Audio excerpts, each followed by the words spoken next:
Bueno, voy a leer y a añadir algunas puntualizaciones a una crítica que he hecho de una exposición que está en el Centro Cultural de la Villa de Madrid, que la comisaría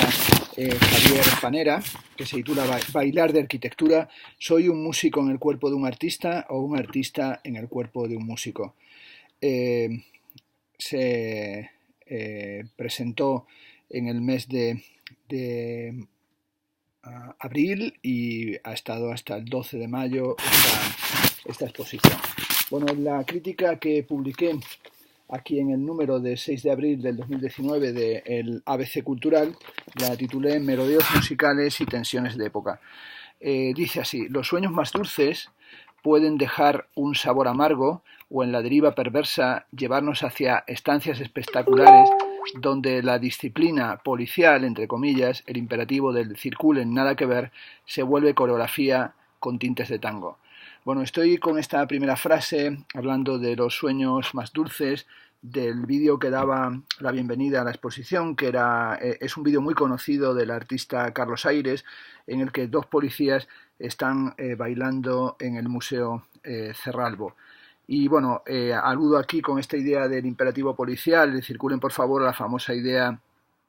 de la policía o del régimen estético policial que ha desplegado en alguno de sus ensayos el teórico francés Jacques Rancière. Si, continuó la crítica, como dijera Benjamin, aprender a perderse en una ciudad requiere de toda una vida, el largo proceso de la doma social lleva a que no gocemos ni caminando ni danzando. Cuando Frank Zappa dijo que escribir sobre música era como bailar de arquitectura, no estaba meramente zafándose del resquemor ante una crítica negativa, sino acaso levantando un cerco disciplinar que vendría a equivaler al tosco tópico de zapatero a tus zapatos. Javier Panera, como comisario, recicla esa frasecita para sugerir ahora en el Centro Cultural de la Villa que, cito, ningún texto es capaz de capturar la energía y emoción que generaba la experiencia de componer, interpretar o simplemente escuchar música.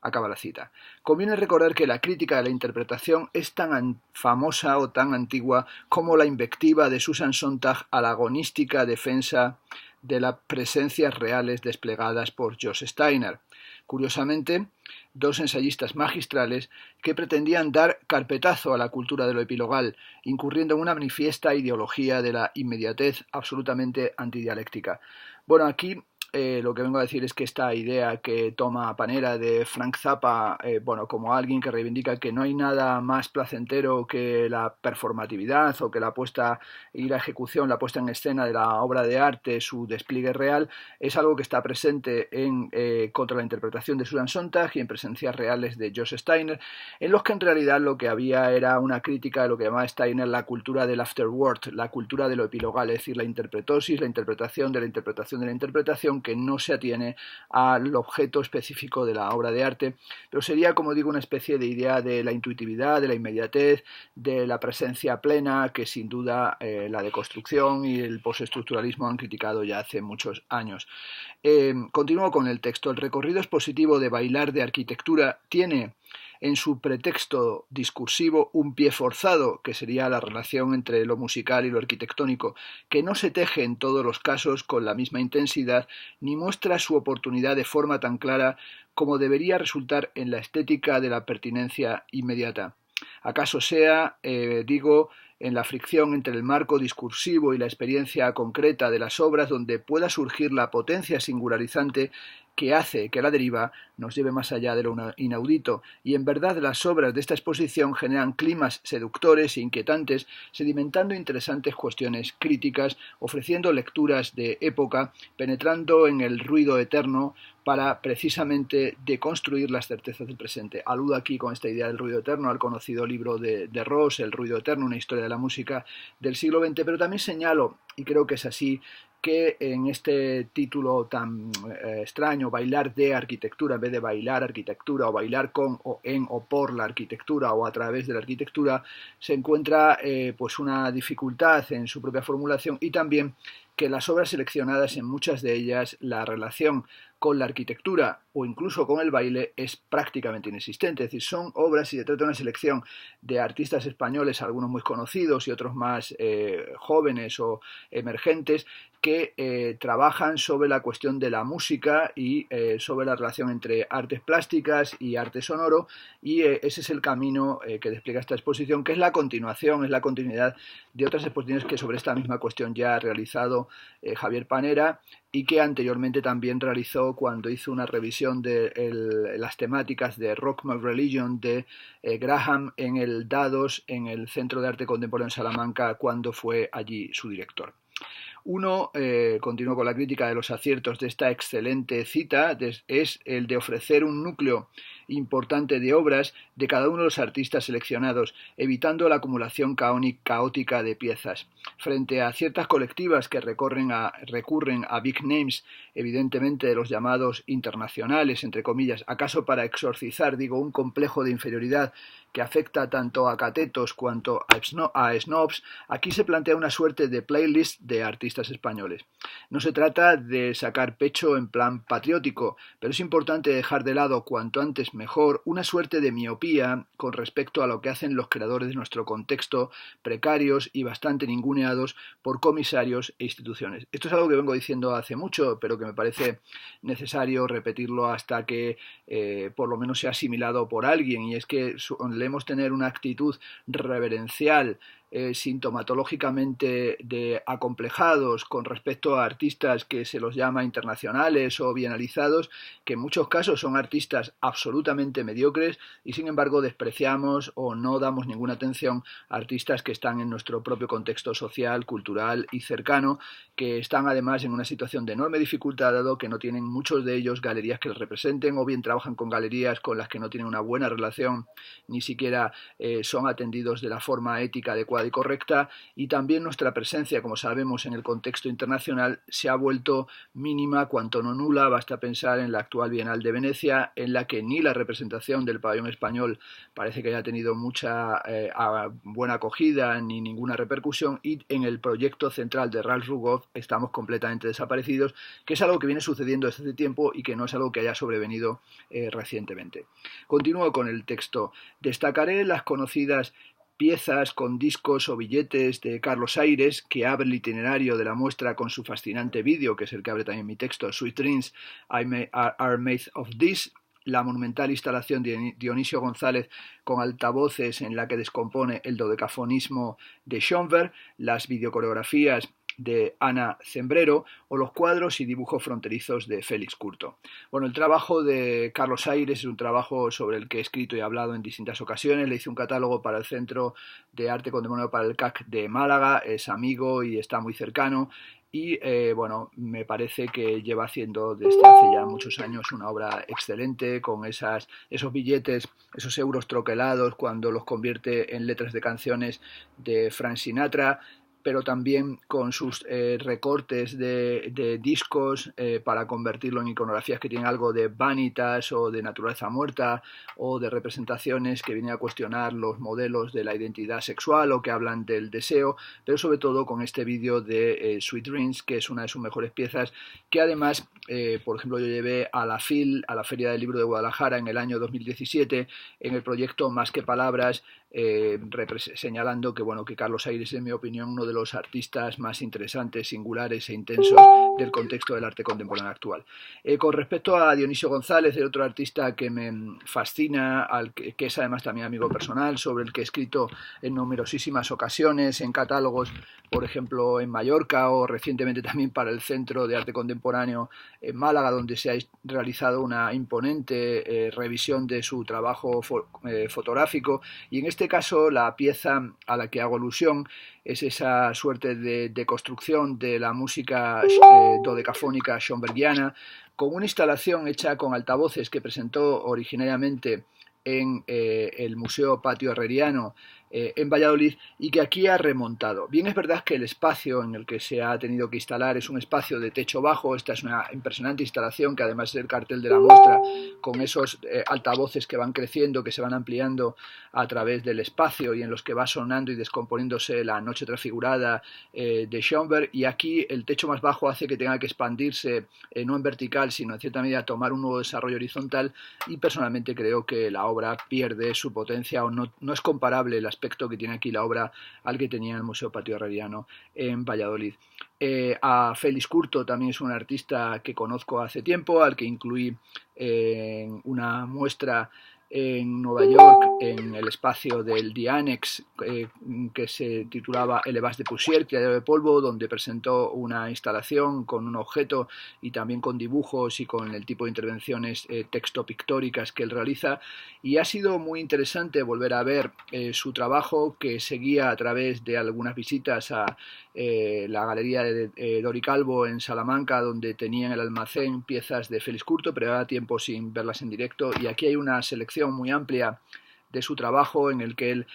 trata constantemente cuestiones musicales o cuestiones del rock y cuestiones fronterizas por su relación con México y con el sur de los Estados Unidos, y realmente son piezas, especialmente las que introducen más la clave del dibujo, que me parecen magníficas y excelentes. Y conocía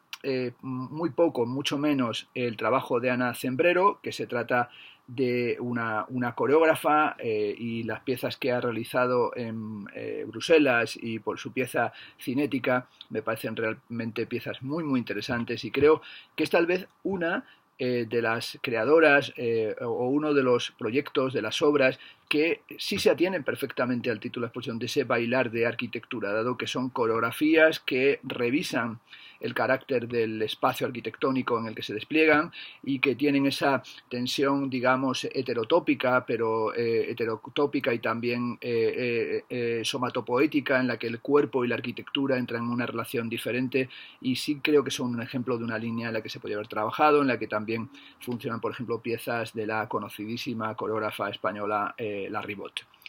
Vuelvo al texto. En una de las piezas de Luis San Sebastián se recoge el conocido final de la obra de arte en la época de su utilidad técnica de Benjamin. Hoy nos resulta difícil determinar si la politización del arte se opone o es parte de la estetización de la política, cuando, por emplear una sentencia tópica marxista, la historia se repite como farsa. Bueno, es una pequeña nota que pongo aquí referida al texto de Benjamin, cuando él señala que a la estetización de la política, que para él representaban el comunismo y las tendencias revolucionarias estéticas soviéticas, se opone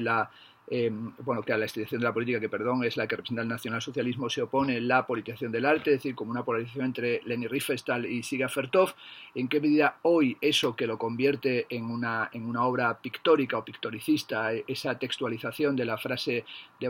Walter Benjamin, se ha vuelto absolutamente inercial en un momento de culturización? Vale retomar esta cuestión de Slavoj Žižek, de los procesos políticos, y donde todo entra dentro del ámbito de la museificación o de la vitrina, de la neutralización del filo crítico, y por tanto la historia o es una farsa ludificante, pseudosituacionista, o no es capaz de retomar el aspecto de la patencia trágica o de la transformación real de los acontecimientos. Termino con la crítica. El impulso nihilista del punk fue neutralizado, aunque también tenía dentro de sí la semilla del marketing, ese deseo de revelar, como pretendía Malcolm McLaren, el fraude del rock.